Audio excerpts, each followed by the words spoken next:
The Shelby Omni GLH-S may not be the first car that comes to mind when thinking of Carroll Shelby, the automotive legend best known for its high-performance Mustangs and Le Mans winning GT40s.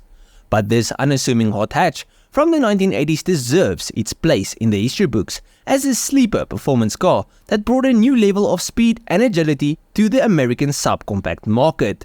The GLHS was a testament to Shelby's ability to turn even the most mundane cars into thrilling machines, and it remains one of the most underrated performance cars of its time. Now, to fully appreciate the Shelby Omni GLH-S, you have to start with the Dodge Omni itself, a car that was anything but inspiring. Introduced in 1978, the Omni was Chrysler's answer to the growing popularity of subcompact hatchbacks like the Volkswagen Golf. It was an affordable, practical, and utterly ordinary 5-door hatch that served its purpose as a basic commuter car. The Omni was designed to be a rival to European imports that were gaining ground in the American market. While it offered decent fuel efficiency and versatility, it was far from a performance car. It came with a small, unremarkable engine and basic suspension system, making it ideal for a daily driver, but not for enthusiasts craving excitement. But by the early 1980s, the model's appeal had begun to wane. In an effort to inject some excitement into its lineup, Chrysler enlisted the help of Carroll Shelby, who had recently been coaxed out of retirement by his old friend Lee Iacocca. Chrysler's then chairman Iacocca saw the potential to spice up the Omni in the same way that Shelby had transformed the Mustang 2 decades earlier.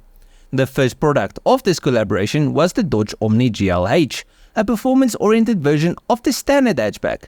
The GLH, which stood for Goes Like Hell, a name coined by Shelby himself, debuted in 1984 with a turbocharged 146 horsepower engine, improved suspension, and larger brakes. The GLH was a much-needed breath of fresh air for the otherwise bland Omni. While it wasn't a world beater, it was a solid entry into the growing hot hatch segment and hinted at greater things to come. Shelby wasn't satisfied with just the GLH though. In 1986, he took things a step further, purchasing 500 units of the GLH and transforming them into a true Shelby product, the GLH-S, or Goes Like Hell's some more. With this version, Shelby would leave a lasting mark on the American hot hatch scene. Now, what set the GLH-S apart from its predecessors was the significant performance upgrades Shelby had made. Under the hood, the GLH-S packed a turbocharged 2.2-litre inline-4 engine, which was further enhanced by a new intake manifold and an air-to-air intercooler. These modifications allowed the engine to produce an impressive 175 horsepower and 175 foot-pounds of torque, figures that were remarkable for a car weighing just 1,152 kilograms. But Shelby didn't stop there. The GLH-S came with a Mopar Performance Stage 2 computer module as an option, which boosted the engine's output to 205 horsepower and 246 foot-pounds of torque by increasing the turbo boost to 14.7 psi. This upgrade made the GLH-S capable of going from 0 to 60 miles per hour in just 6.5 seconds, outpacing many of the V8-powered muscle cars of its day. And in the hot hatch world, it was crazy fast. In fact, it was quicker than the Lancia Delta HF Integrale, and even faster than the mid-engine Renault 5 Turbo. But this hot hatch wasn't just about straight-line speed. Thanks to its upgraded suspension, which included adjustable Koni shocks, stiffer springs and larger brakes, the GLH-S was surprisingly agile and fun to drive as well. It could handle corners with the poise of a much more expensive sports car, and its lightweight gave it a level of nimbleness that was rare for American cars of the time. Now, the GLH-S didn't look much different from the standard Omni at first glance, but Shelby added a few subtle touches to give it a sportier edge. The most notable changes were the blacked out exterior, which was the only color option for the GLH-S, and the addition of Shelby Centurion 15-inch wheels wrapped in wider Eagle tires. Shelby decals adorned the sides, and the front grille received a unique treatment. While the exterior may not have turned heads in the same way that some of Shelby's other creations did, it was the performance that really mattered.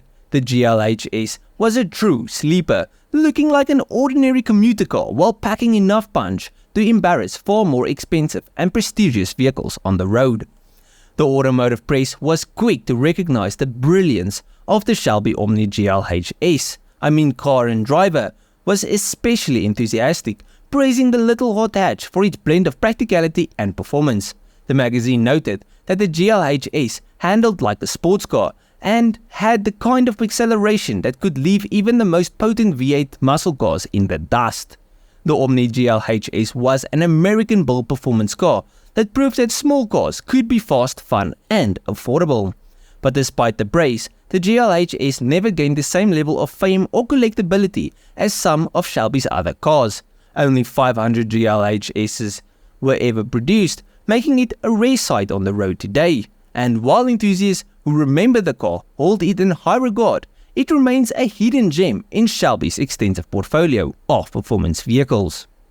Today, the GLHS is an affordable option for collectors looking for a unique piece of American automotive history. According to market data, a well-preserved example can be found for around $20,000, making it a relative bargain compared to Shelby's more famous creations like the Cobra or the GT500. For those who appreciate underappreciated performance cars, the GLHS offers a rare opportunity to own a genuine Shelby at a fraction of the cost. But to end this video off, the Shelby Omni GLH-S might not have the glamorous reputation of Shelby's more iconic Ford models, but it was an undeniable force in the world of 1980s performance hatchbacks.